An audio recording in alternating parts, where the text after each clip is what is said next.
towards the achievement of sustainability, a greener pasture and confrontation of the climate crisis. Today, I would like to share the 7-day challenge or the 7 ways doing measures that could help planet to restore its former glory.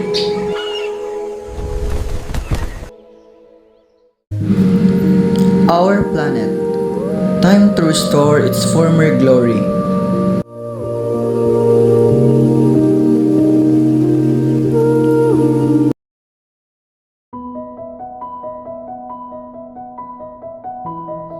We need to fix it to conserve water. We need to conserve water because it is essential for drinking, food production, and daily life. Conserving water helps prevent shortage and protects the environment for future generations.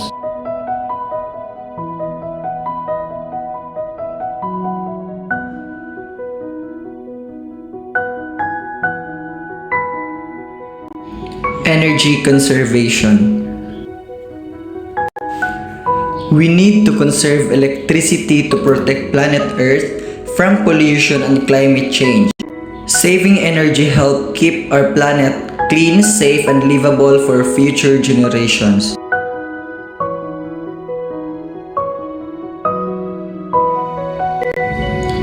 We need to remove useless weeds because they take water and nutrients from useful plants. Removing them helps plants grow better and keeps the area clean.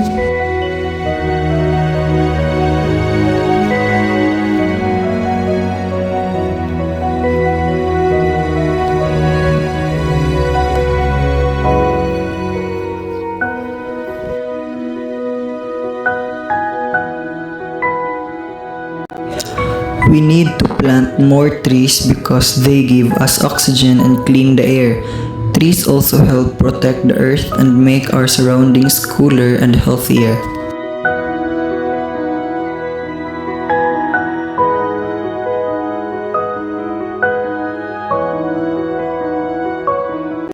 We need to give water to plants so they can grow and stay healthy. Water helps plants make food and not dry up.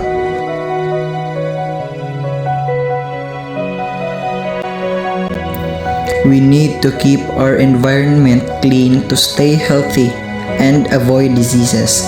A clean environment also helps protect nature and makes our place safe and beautiful.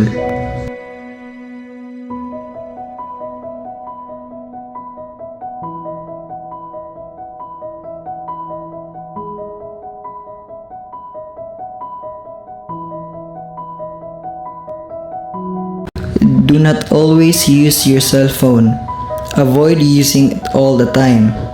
Try to breathe in the fresh air and discover the beauty of nature. Relax yourself through nature.